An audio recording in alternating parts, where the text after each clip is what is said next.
Last week, I started off the podcast talking about the Tampa Bay Rays and the Rays who had at the time, a 6-game winning streak, extended it to 9, and then had a loss weekend, which I'll get to later on, against the Baltimore Orioles, which they actually conclude their series today. But the reason why I brought up the Rays last week, as hot as they were and playing very good baseball, is that a team that you think is a World Series threat, considering their record this year, best record in the American League, so on and so forth? And we know how well that they've done this year. Well, now let's fast forward to today, because the one team I have to bring up to start off this podcast are the Milwaukee Brewers. And if you've listened to this podcast over the last, I'll say 14 months, we'll even go back to the last year around this time, maybe even after the All-Star break, when you recall, baseball fans, as well as those who've followed the podcast, that the Brewers had beaten the Dodgers, actually swept them last year in LA, on top of sweeping them in Milwaukee earlier that season. And then we all know what happened in October, especially in the National League Championship Series. Now we have a situation where we fast forward. Here we are in the middle of August. The Brewers just came out of a series in LA after getting swept by the Padres, I might add, where not only did they win the series 3 out of 4, although Thursday night, Edwin Diaz kind of just gave it to him on a silver platter, which I'll get to in a moment. But they not only went 3 out of 4, but in winning the series, they've not only have the best record, as we know, but they also win the season series 4-3 over the Dodgers. So if they do end up in a flat-footed tie when the season is over, they will have the home field advantage come October, and we'll probably think it's going to be another NLCS. Now, I know the Braves have something to do with this, as we'll break down the whole standings when it comes to the tiebreakers and where we are as far as the National League with those top 3 teams in each division. But here we go. We have to ask the question once again. And I understand we still have another 6-7 weeks before the Brewers will be really put to the test to see whether or not this team is for real. And we could say that they are as of right this very moment. And you even want to piggyback off of what they did last year. Okay, they've been a team that is overachieved with a lineup that, let's face it, is not going to scare a lot of people. I understand the Bryce Terang, good player, hard-nosed player, lunch pail type player. Jackson Chourio, the outfielder, who has had injuries, but is a guy that they paid them, 8 years, $88 million before he even suited up there in Milwaukee. And is a guy who's also good player. Is he great? He's not great, but he is good. Maybe I'll even give him above average. And when you have guys on that team like Joey Ortiz and Sal Frelick and William Contreras, you have the makings of a team that, as you've seen right now, have put up the best record in the sport. And they showed yet again that they can play with the Dodgers in the regular season. But as we all know, this is going to boil down to what they do in October, because I don't care if they win every game and every series from now to the end of September. I got to see this in October. And people can say, well, Jay Reels, come on, give this team a break. They've had a manager who's won not only one, but 2 Manager of the Year awards in Pat Murphy. They have a guy who's going to win the Cy Young. And right now, he is the favorite to come out of the National League with the Cy Young Award, because Christopher Sanchez, although he's pitched good, but he's evened out. Shohei Ohtani, who has not told the rubber since the early part of July, so he's not going to win the Cy Young. This is Mizorowski's Cy Young to lose. I mean, the guy is 12-5. His ERA is 1.75. His whip, think about his whip, is 0.75. So he's averaging 3/4 of a batter that's walks and hits per innings pitched. I mean, it's through the roof. He's thrown what? I believe he's thrown 137 innings, and he's given up 79 hits. It's insane what he's done this year. And we know about it, him throwing 104 miles an hour, et cetera. But after Mizorowski, I mean, who do you have? In fact, Aaron Ashby, I believe, leads the team in wins, but he's a guy that is a bridge guy to the 9th inning for Trevor McGill. And he's 13-2. Now, mind you, he's been the beneficiary of a lot of games that were in the balance to where he's come out on the plus side.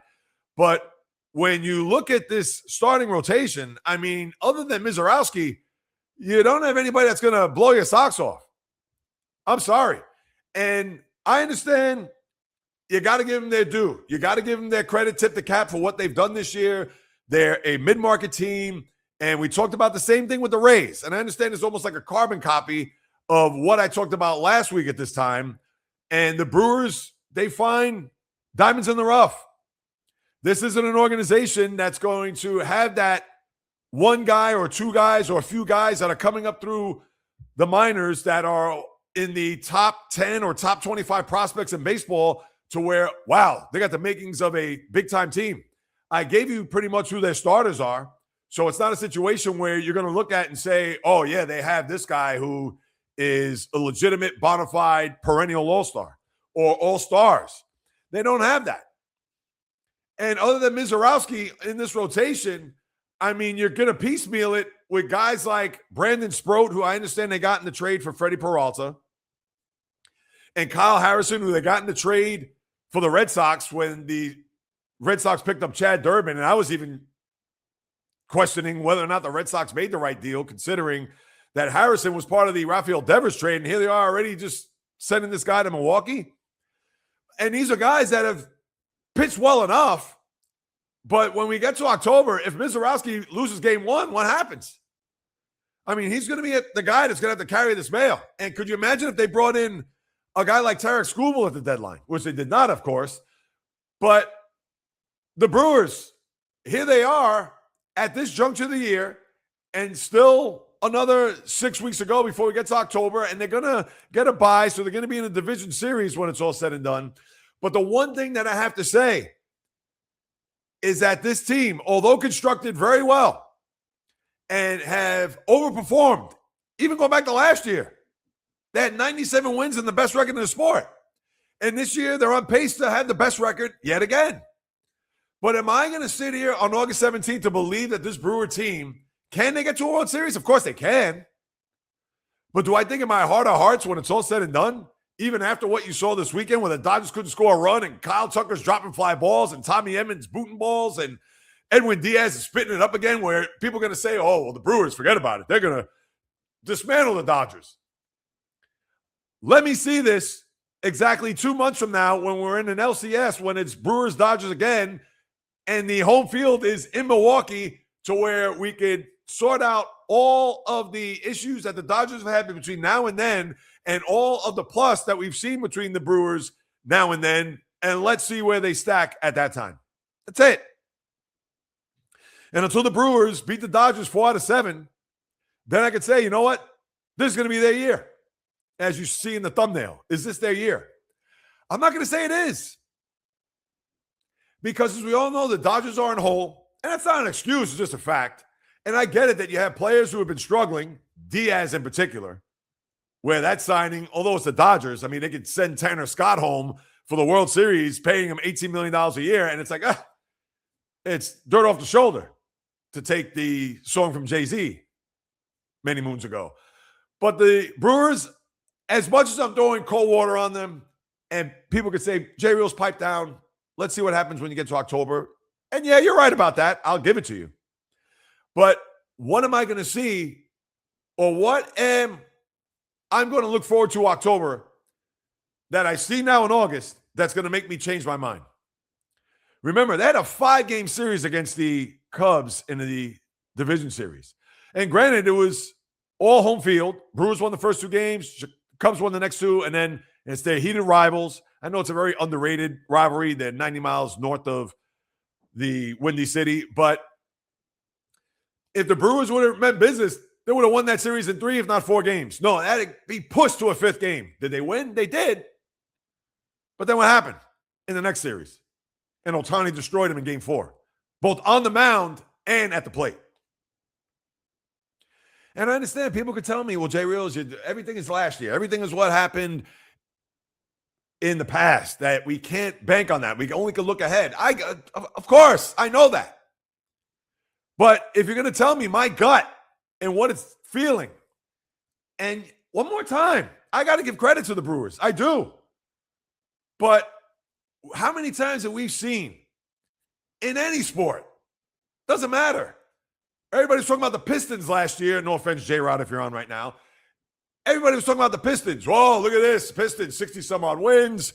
Cade Cunningham's an MVP candidate. Jalen Durham is a guy that's on the come-up, so on and so forth. And what happened? They got embarrassed in a Game 7 in their home in the second round.